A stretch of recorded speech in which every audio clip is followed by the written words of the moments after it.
Donc on me demande dans un premier temps de remplir les mois de l'année 2024 sur ma ligne 7.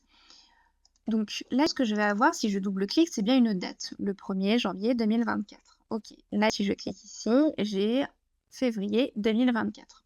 Si je sélectionne uniquement le mois de janvier et que je tire en utilisant ma poignée de recopie, Excel ne va pas comprendre qu'il s'agit d'une suite logique.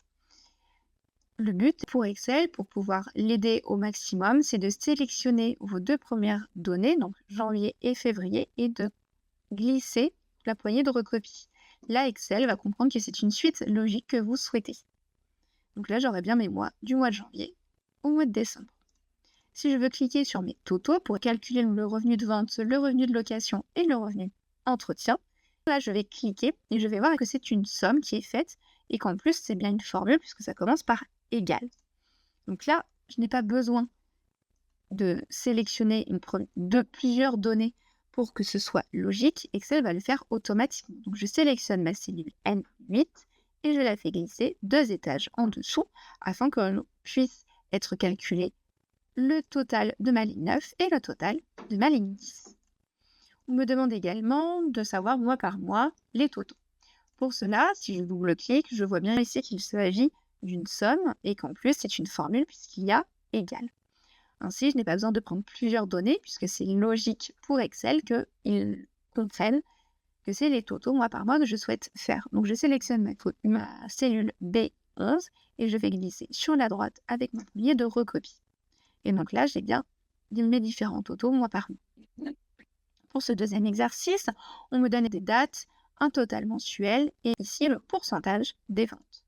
Si je sélectionne mon pourcentage de vente, je vois que c'est le total mensuel divisé par le total de l'année et que ça va me donner un pourcentage puisqu'effectivement ici, dans mon format de cellule, je suis bien en pourcentage. Donc Excel va comprendre qu'il va falloir me donner différents pourcentages.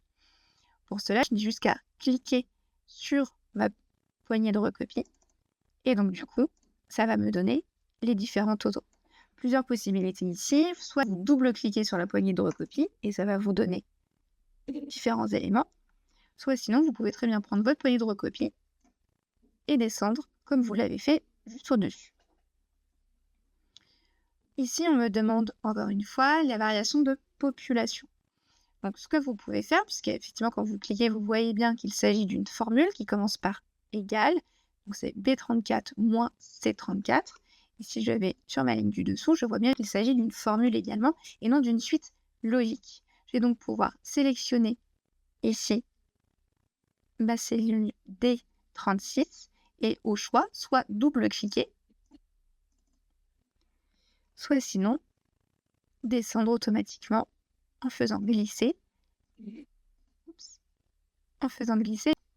ma donnée. Voilà, en utilisant la poignée de recopie, ça va aussi bien de haut vers le bas que de gauche à droite ou de droite à gauche. Ça fonctionne dans tous les sens.